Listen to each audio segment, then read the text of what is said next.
I think honestly, all these terms, people throw them around. Most of them are pretty vague. Data science is such a huge umbrella term that can encapsulate things like data analytics, data visualization, data engineering, machine learning, causal inference. Welcome to the Data Career Podcast, the podcast that helps aspiring data professionals land their next data job.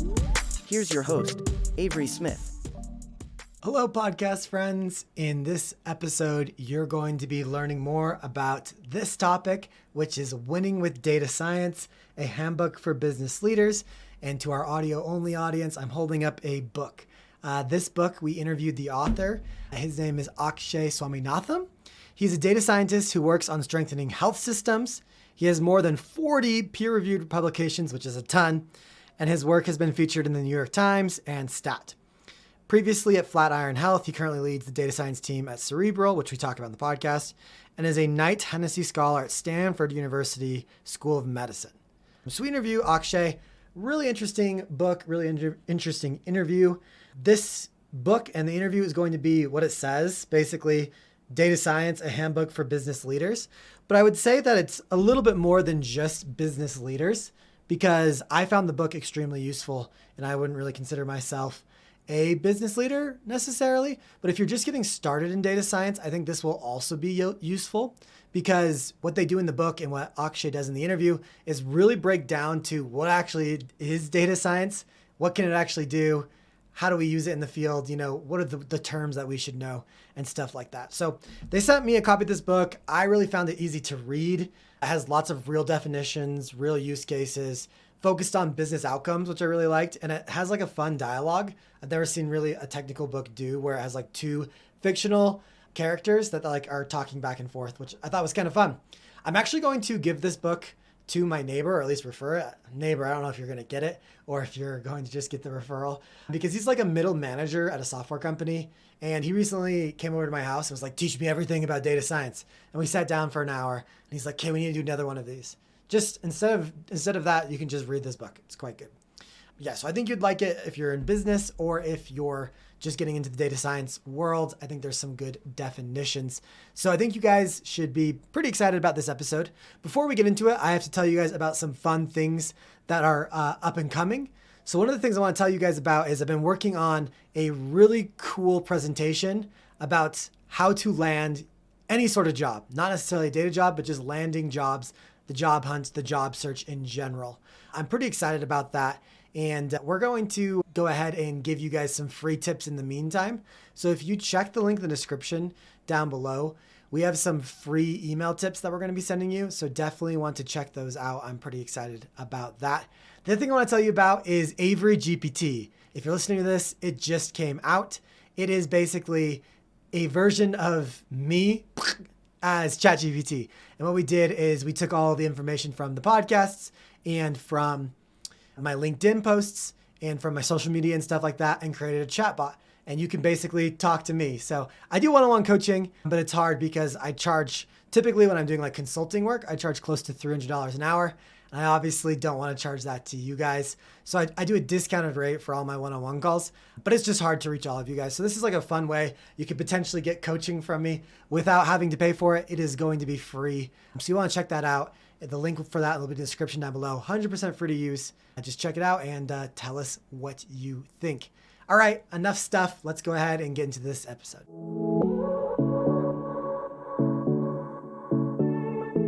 Welcome back to another episode of the Data Career Podcast. I'm very excited for my guest today. We have an author, the author of Winning with Data Science. We have Akshay Swaminathan, who is one of the co-authors of this awesome book. Akshay, welcome to the podcast. Thanks for having me. Really happy to be here. Yeah, super excited about the book. Just came out, Winning with Data Science. How was the whole process of writing the book? Actually, before we get into that, if you were to describe yourself, what you do now and how you got into writing the book, what would you describe? Sure. So I work on strengthening health systems using data. What that means is using data to help everyone basically get treatment to the right person at the right time. And so I've worked in, the mental health field. I'm currently leading the data science team at Cerebral, which is a national mental health startup.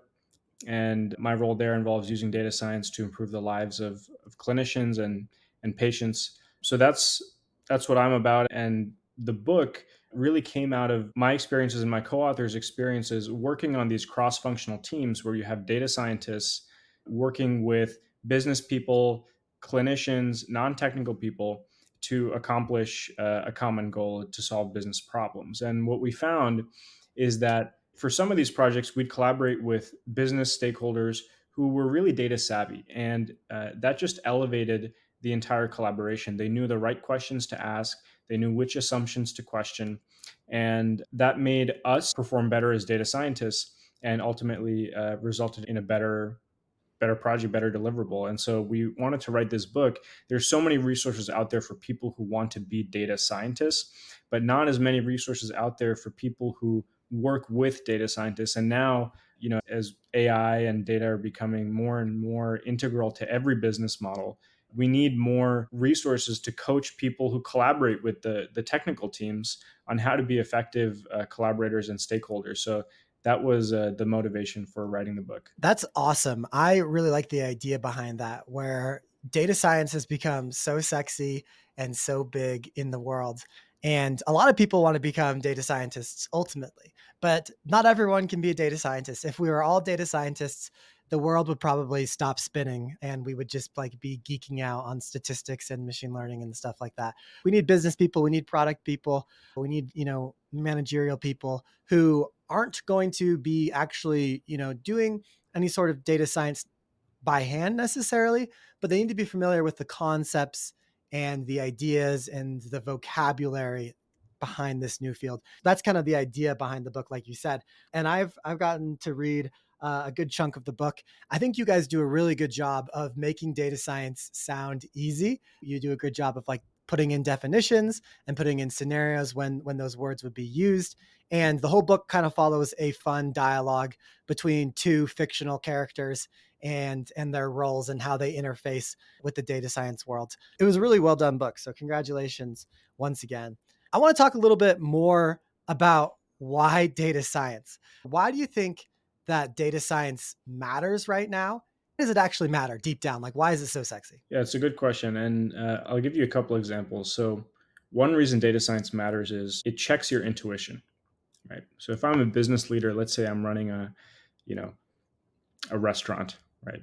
And I have some intuition as to, which dishes are selling the best and which dishes my customers like the best. But we know that humans, our intuition often fails us. I don't know if you've seen those restaurant makeover shows on Food Network where you have someone like a Gordon Ramsay go into a new restaurant and the restaurant owner says, "Oh yeah, we have the best dishes. My customers love these things." And Gordon Ramsay tastes them and he's like, "Oh, this is terrible. What are you guys doing?" So data is often kind of like the Gordon Ramsay, where when the data doesn't lie, right?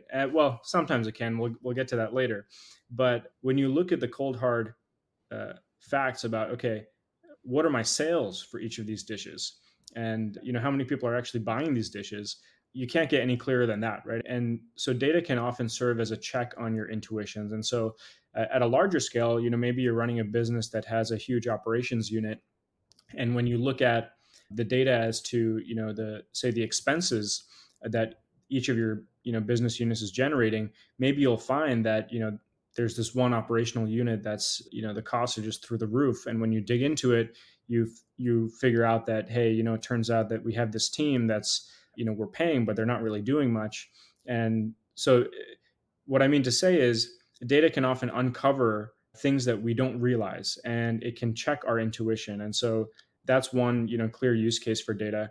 Another one I'll talk about real quick, especially now in the context of AI, is that data is often a business's most valuable asset and can actually end up becoming a product or part of a product. So you must have seen, everyone has seen all these companies that are using generative AI to produce content. A lot of people creating wrappers around models like GPT. What people don't realize, though, is that more important than any of these models is the actual data that's powering the model. So the data used to pre-train and fine-tune these models is much more valuable than the models themselves. The reason for that is that open source model technology is going to quickly catch up, has already caught up in many types of tasks. And so what's really going to differentiate one business from another is the data that they have access to. I was just talking to some companies that are in the space of using generative AI to write doctors' notes, right?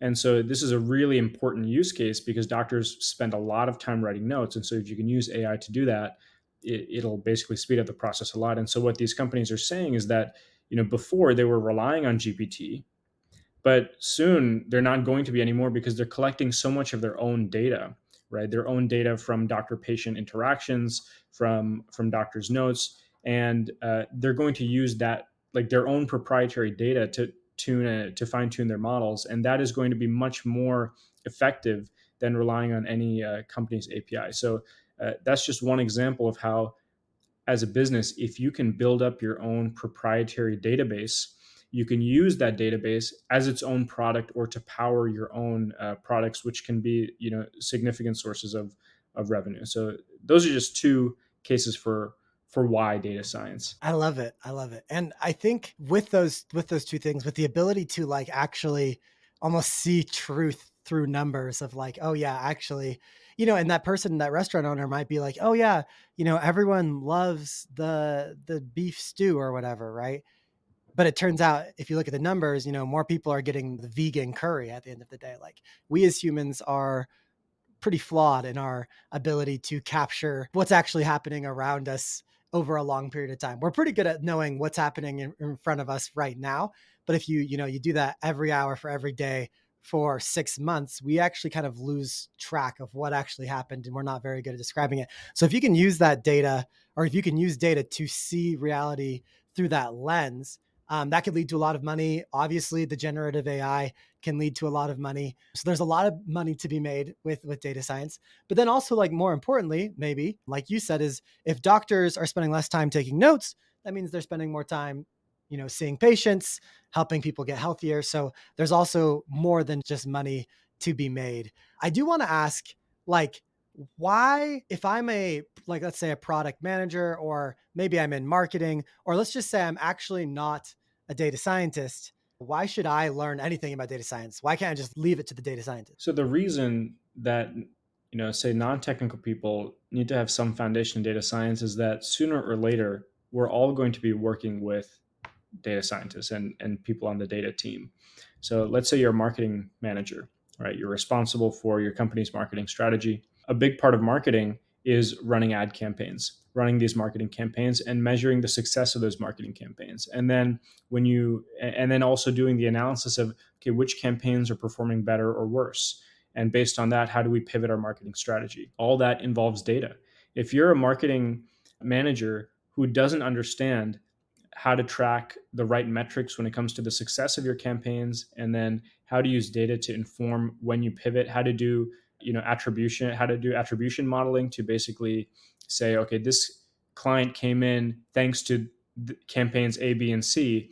If you don't know how to use data to do those things, you're going to lose out compared to all the marketing managers out there who are working with their data science colleagues. Maybe they're not data scientists themselves, but they're working with the data teams to make an attribution model, to identify, to set up dashboards and understand, okay, what are my highest performing campaigns? So that's the long and short of it. Basically, you're going to lose out compared to all your other peers who can be effective collaborators with their data colleagues. It's almost like having a data, whatever domain you're in, if you have a data scientist, you gain these powers to clearly see reality and hopefully get insight that will lead you to make better decisions. And I think one thing that's what's worth saying as well is data scientists a lot of the time. I mean, of course, there's some data scientists that are better than others, and there's some that are worse than others, right? But a lot of data scientists might be missing like domain knowledge. When I worked at ExxonMobil, I worked on the data science team, but I was a chemical engineer. And so I really understood, different principles of refining and stuff like that. I knew about different elements and what went together, what didn't. And sometimes I worked with my data science colleagues and they wouldn't really know, what's going on with the actual refining process. And so that background knowledge I had often helped me. But if you can be the data scientist background knowledge and you guys can work kind of in tandem, I think that's a really powerful really powerful combination that can lead to some serious impact. Do you agree? Yeah, I agree. And I think oftentimes the most underrated piece of this whole puzzle is figuring out what to work on, right? If you just leave a data team to their own devices, I guarantee you they're going to build something cool. They're going to build something interesting and they're going to generate some insights. Yeah. But does it even matter? Do those insights actually add value to the business? Is that model that they're building ever going to be used in a meaningful way? And that's where you need a business partner and a business partner who can speak the language of data science, right? I was part of a project not too long ago where my team developed a model to predict when patients would fall out of treatment, basically when they would churn. And that model never ended up getting used. And the reason was we didn't have an effective business partner who could tell us from the beginning, hey, you're trying to solve the wrong problem. Like, this is actually not a problem for us right now. No one is going to use this model, even if you build it and even if you generate some cool insights. If we had such a person, it would have saved us months of work. Now thankfully we were able to repurpose that work and it became useful later on, but oftentimes that's not the case, right? Oftentimes a data team will spend months and the company will spend hundreds of thousands, even millions of dollars to work on a project that ultimately has little to no business value because there was a lack of a strong partnership between the data team and a business team. Which is bad. You never want to be spending a million or wasting $1 million when you could be saving it or you could be generating it. And look at, they could have saved all that money had they read the book in the first place, right? They would have gotten all that good knowledge. Yeah, I totally agree. Once again, when I was at Exxon, we actually had a like sub data science team or almost like an adjacent data science team that was like I was part of the research and development data science team that would go off, like you said, and build really cool models. But there was kind of a business data science team, and they didn't really even code that much. Their only like job was to go talk to different parts of the businesses and come back with like the use cases that Yeah. they'd basically hand off to us. Or if it was easier that they would kind of do it.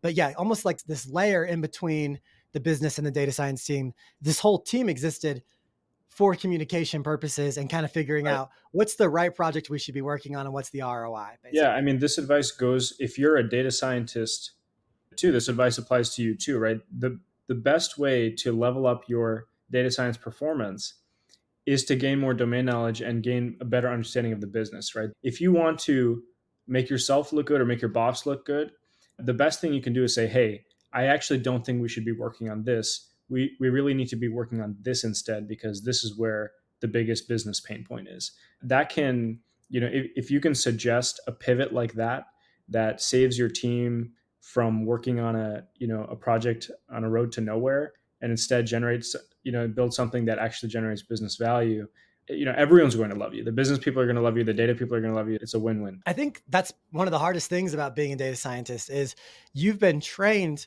whether it's through a boot camp or a master's degrees or just experience or whatever, you've been trained that like, yes, I care about p values. I care about, how low can I get that p value? How many different variables, like what's my R squared, what like is this variable significant or not, whatever. But really at the end of the day, you have to really think in dollars. It's like, I'm not just doing data science for data science sake. I'm actually doing it for value's sake. I use dollars kind of as just like the lazy way of saying value because it's easy to quantify.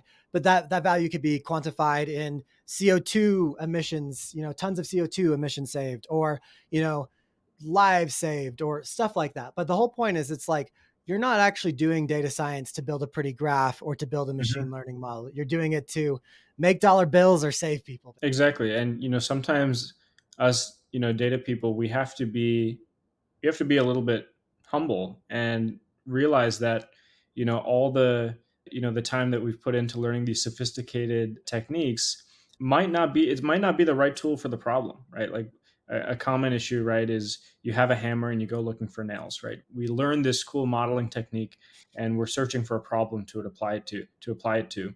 Instead, we should be doing, you got to start with the problem. You got to start with the question. And even if the solution, even if the right method, the right hammer, the right tool is just an Excel spreadsheet, a table, a 2 by 2 table, that's okay. Oftentimes a well done spreadsheet can save your company, millions of dollars, right?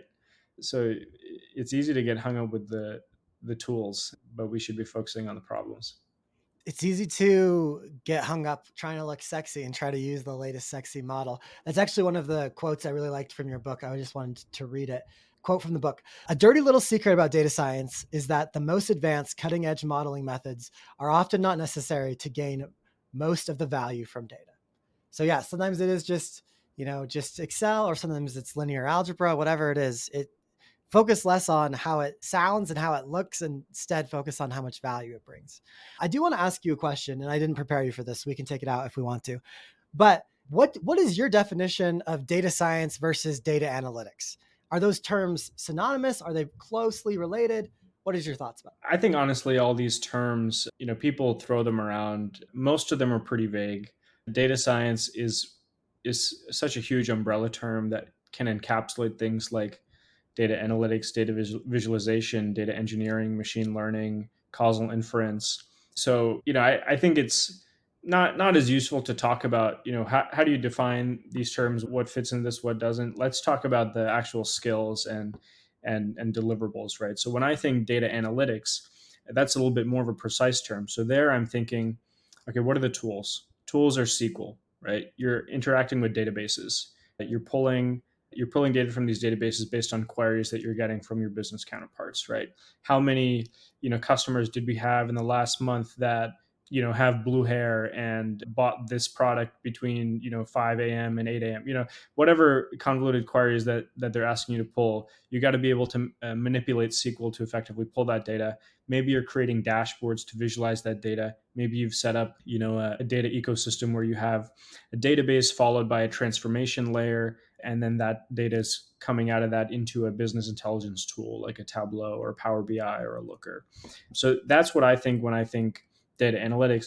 Data science is actually such a huge umbrella term that we got to be more specific before we dig in more there. I agree. I hate all the terms in the data world. Like they all basically, it's all so new too that it's always changing. It is really hard to put a box on any of these titles. Moving on, talking about how different businesses can use data science. So actually, before we get into different businesses, I want to talk about, like, at the end of the day, for to do data science, there's actually, like, it's a very complex term like we just talked about, but there's actually like not all that many different things that we can do to different in the data science world. Can we quickly just run through, like when you're doing data science, what are like the main types of questions we're answering, or analyses that we're doing, or tasks that we're trying to figure out, if we had to like boil it down to, obviously every problem is unique and individual, but if we had to like generally summarize, like, what does data science answer? What would those questions be? Yeah, this is important for everyone to know. And I think a simple way to think about it, there are three main types of questions that we can address using data science. So the first is prediction, the second is association or inference, and the third is description or exploration. So the first one, prediction, right? Can we predict an outcome, right? Can we predict which clients are going to churn? Can we predict which clients are going to convert? Can we predict who is going to buy this product? Those are all prediction problems. Can we predict, which patients are going to have some outcome within some time window? And so, we have a number of methods at our disposal to solve those types of problems. So the second one, association or inference, right? What attributes are associated with this outcome? For example, let's say you have a cohort of clients that stays with you for more than 5 years, right? Hyper loyal customers versus people who churn within a month or two, right? What makes those two cohorts different? So, what are the characteristics or attributes that are associated with longer time to churn versus shorter time to churn? That's an example of an association question. And then the third is description or exploration, right? Here, you just want to understand some group or some phenomenon better, right? For example, sticking with this churn example, who are these people who stay with us for more than 5 years, say, right? Who are they? What are their demographics? What are their hobbies? What are their interests? Another example of this might be, okay, what does the customer journey look like during their first month? that they join, your product or service, right? What activities are they doing? Like, what is their timeline? So this is more of a descriptive exercise. And we also like to call this thing a hypothesis generating exercise, right? So here, the data scientist might pull a number of different visualizations and create a number of different tables. And by saying, oh, turns out that everyone during their first week of the service, they are, choosing to download this app, or they're clicking on this button that we have, or, oh, it turns out, in week two, a bunch of them are, filing a support ticket for this issue. And so we call this hypothesis generating because through the process of creating these exploratory visualizations, you generate hypotheses and you generate ideas for follow up analyses, right? So those are kind of the three buckets. And the reason it's important to understand these is if you're a business person who's coming to their data team and you say, hey, we want to be able to predict some outcome, or if you can frame your business question in terms of one of these three: prediction, association, or exploration, the data team will have a much easier job understanding what it is you actually want, right? And as a data person, if you're a data person, your job is to take the business person's request and frame it and clearly put it in one of these buckets. Because the worst thing you can do as a data person is, take a business request, not really be clear on, okay, are we building a prediction model or do we just want associations here? And then you end up doing some weird combination of the two, and it's not really what anyone wants or cares about. So on both ends, it's useful to understand these three types of questions. That's awesome. I really like that. You're either predicting something, you're figuring out how two things are related, or you're describing something. It really puts it into three separate buckets. Let's go and dive into how some different like organizations or companies would maybe do those things. So what I actually did was I asked some of my students inside of my boot camp, the Data Analytics Accelerator, what industries or what organizations that they would be curious how data science could be applied. And we are going to quiz Akshay here and ask how he thinks that data science could be applied in these organizations. So the number one request from the students was hospitals. And it sounds like you actually have some healthcare experience. So this is great. How could a hospital use data science? So many examples here. I'll just throw some out and we can dig into them as we see fit. So one example, and we did this at Cerebral, is giving data back to clinicians, right? So a lot of times it's difficult for clinicians to see who are all the patients that I'm responsible for. And out of all the patients I'm responsible for, who is doing the best, who is doing the worst, who hasn't seen me in a while, who needs to see me very soon, who is in remission, right? Who has gotten a lot better, who's gotten really worse, who's going to have a impending crisis. And so what we did at Cerebral was create personalized data reports for each clinician that shows very simple data on who are all the patients they're responsible for, who is showing up to appointments, who's not showing up, right? So some data on the patients, some data on the clinicians' care delivery themselves, right? A little bit of peer comparison data so that they can see, okay, where do I stand in relation to my clinician peers? And that is not standard practice in most, especially in the mental health field, but in healthcare organizations more broadly. So that's one example we can talk about. We can talk about identifying patients who are about to experience a bad outcome, right? That's a broad class of things.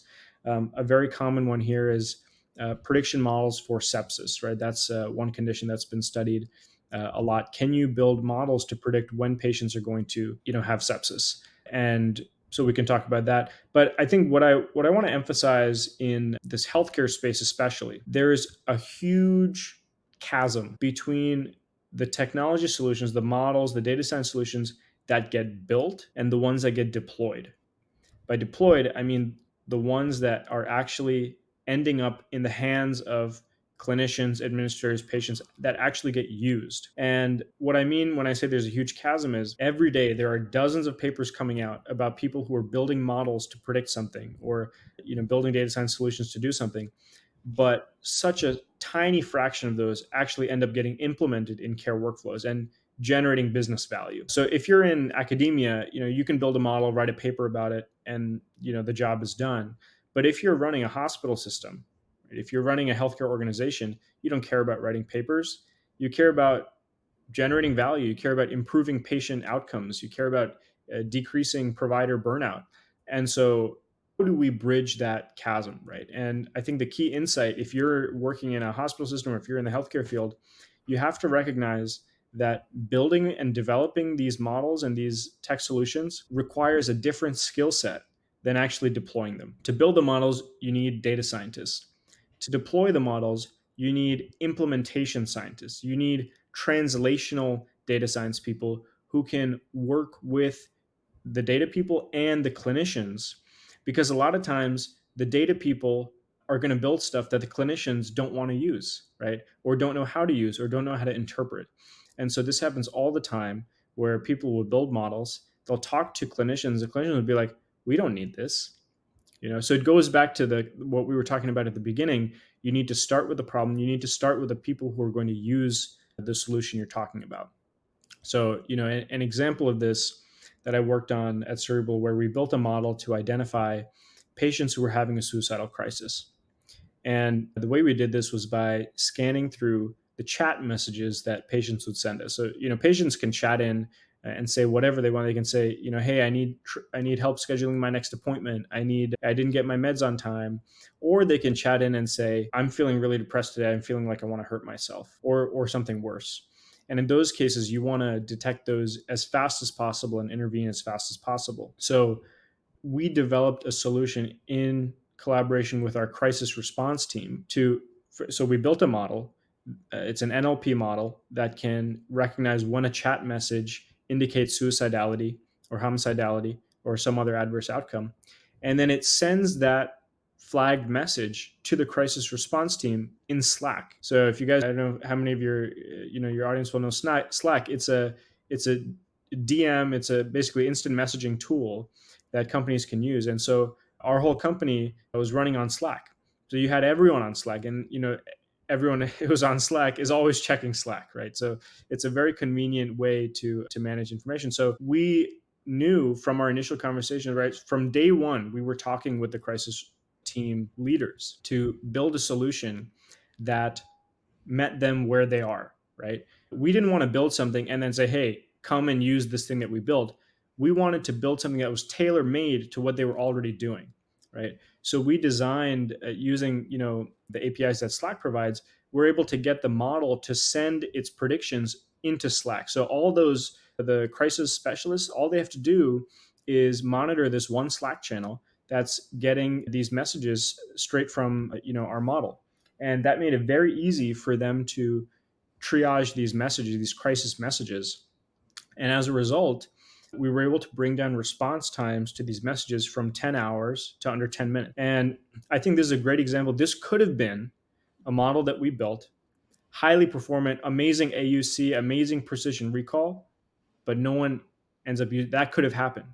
That could have happened if we hadn't talked with the crisis team from the beginning. Maybe we built a separate app, a separate UI for the model. Maybe we, surfaced the results in some random table or some random dashboard.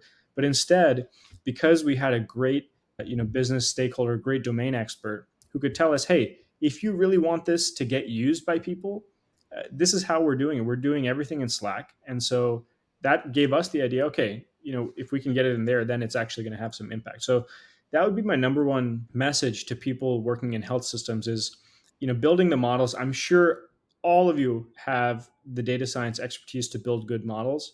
But what's really going to make the difference is, do you have the people to deploy those models? That's super cool that you guys just built an AI model with basically the front end being Slack. That's really meeting the business where they are, because I don't think a data scientist would be like, oh, Slack is the optimal place to display, statistical results, but it's the place where, it's going to get stuff done. I love that. I think that's really cool. Those were great examples. Thank you so much for sharing. Let's do one more. Let's do real estate. So how the heck could data science be used in real estate? Yeah, real estate's an interesting one. And, it's funny you chose these two examples, hospitals and real estate, because those are the two, domains that we cover in the book, right? Kamala, Oh, one of there the you main go. characters, she's at a health insurance company. And then Steve, the other main character, he's in the real estate space. So there's a nice overlap there. So for real estate, one thing we talk about in the book is that real estate is really conducive to a number of different data modalities, right? So you have, say structured data, like tabular data, where you can, where you have maybe house, real estate pricing data and other structured features like, the neighborhood that a property is in, or attributes about the property, number of rooms, square footage, number of bathrooms, half baths, whatever, things like that. You also have free text data, language, natural language data, right? You have the descriptions of the properties on maybe your real estate website, right? How the description of the properties is worded, and you can also see how are people responding to those posts. And then you also have some geospatial data, right? Spatially, how are these properties organized? What is the density of properties in a given area? How do the properties relate to the population density? What other types of buildings are within a certain radius of a given property? Is it in a good school district? Is it near to natural? Is it near parks and near outdoor spaces? So there's geospatial data. So in the book we talk about how can one leverage these different types of data modalities to do data science, right? So I'll just give you one example of this. One thing you could do is say analyze the wording, how these property descriptions are written on your real estate website, and then maybe you can associate that with, say, the number of visitors that a property gets, or a number of people who maybe convert on the site or something, right? Maybe of the people who see a property description, how many decide to register for an open house, or how many decide to, I don't know, schedule a call with a realtor or something. And so this is a pretty straightforward NLP problem, where you have the outcome is, say, registering for an open house or something like that, and then the features are the text of the description. And so by doing that sort of analysis, you might be able to understand, okay, what are the keywords, what are the phrases that are associated with a higher conversion rate, and you can use that to improve the wording of other descriptions of other properties. So that's one example with text data. For the tabular data, I mean, there's so many examples of real estate pricing models, price forecasting models that have been built.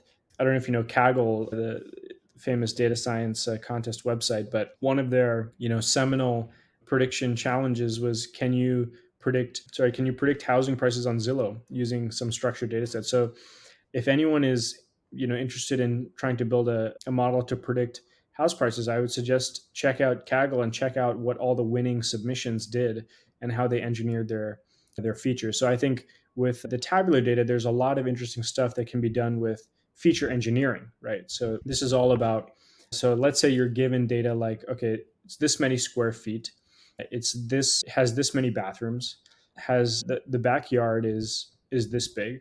But then it's up to the data scientist to think about, okay, how can I engineer some clever features, right? Maybe a clever feature is the ratio of the backyard size to the actual house size, right?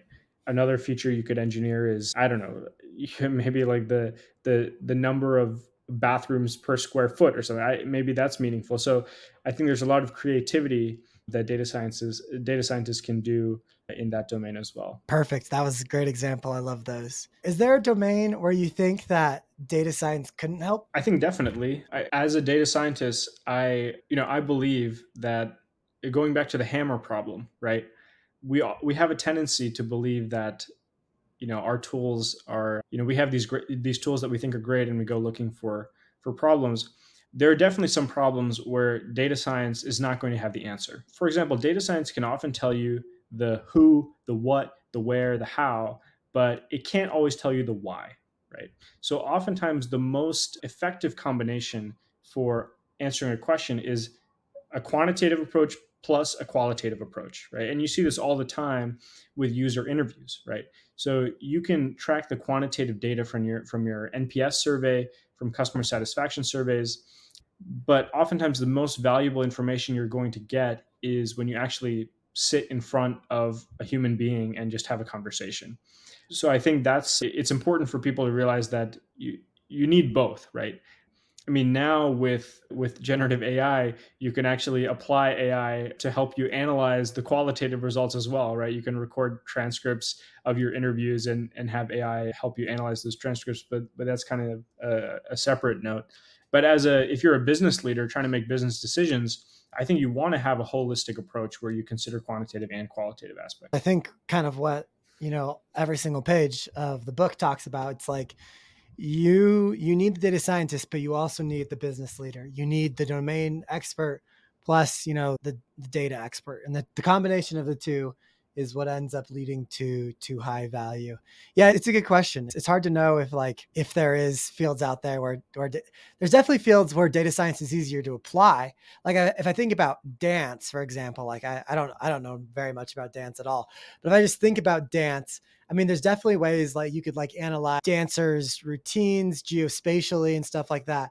But that's a lot harder because you're relying either on like cameras or sensors. So even if data science can help down the road, it's like it's a lot of work to even get there in the first place, right? Like even like recording that data is more difficult than say like web scraping something or even just having the tabular data to begin with. Anyways, it's really interesting. Yeah, I mean, I don't want to discount that, right? Now, if you look at the sports analytics that they're doing, they're analyzing the movements of athletes during sports games, True. and basically modeling the movement of their bodies. And so the tech has caught up in my view. Like, there's not too many business problems that we can't solve. Again, it all comes back to what is the business problem that you're solving, right? If you go to a dance studio and be like, hey, I have this great new method where I can analyze the movement of your dancers and identify, inefficiencies, and so I can coach your dancers and tell them how to make their movements more, ergonomic or more efficient. But if that's not useful to the dance studio, who cares, right? So Yeah. it all comes back to what is useful, and for some business problems, you don't need data science, right? Let's be real here. For some business problems, you just need some thoughtful strategy, or you need some user interviews. And so as data scientists, we also have to be realistic about understanding and admitting when we're not the right people for the job. I like that. Have you seen the like AWS football analytics at all? I don't know if you've seen any of I that. haven't, no. I watch a lot of NFL, so they have like these AWS next gen stats, and they're like a huge sponsor of the NFL. And I'm always thinking, man, I can't believe that they make a return on investment on these advertisements, but whatever. So they have all these next gen stats, and they like pull them out like in maybe like at timeouts or something like that, and they'll show you certain things like how fast a player was running or like distances that they jumped or something like that. And one of the things that they rolled out, I hadn't seen it before, that they rolled out this year, was predicting whether a player is going to blitz or not. Basically surprising the quarterback, running at the quarterback when they're not usually supposed to. Mhm. And they show this after it's happened a lot of the time and be like, yeah, look, he was like really likely to blitz. And it's super interesting because I don't know, like the only way I know that these stats are being used is to entertain people like me on Yeah, television. yeah.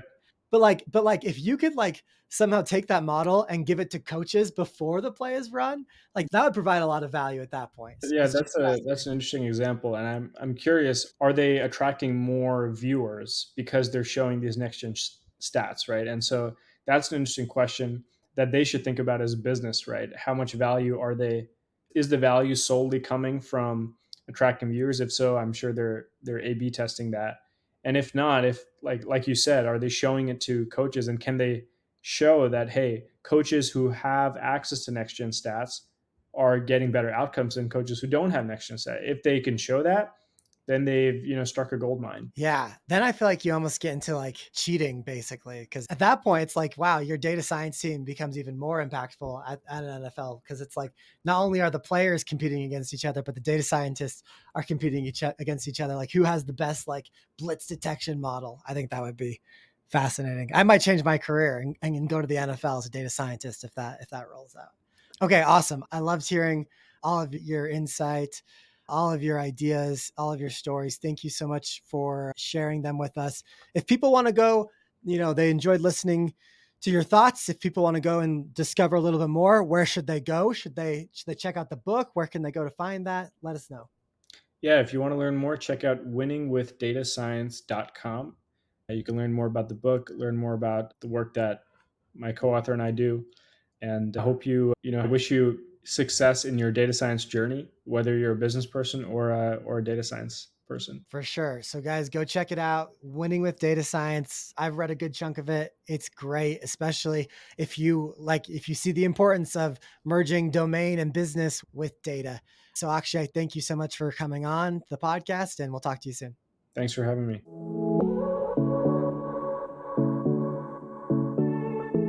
Do you guys feel like data science gurus now? Or at least maybe not gurus, but you understand the concept data science a little bit better. You understand how certain businesses would use it. You understand some of the key vocabulary words. I hope that's the case. If it is, would you mind sharing with a friend? That's the number one way our podcast grows, is by you sharing with your students, your coworkers, your peers, whoever you're around that wants to get in data. Why not tell them about the podcast? Costs you $0 and helps us grow and continue to provide awesome free content like this. As always, thank you guys for listening, and I'll see you in the next episode.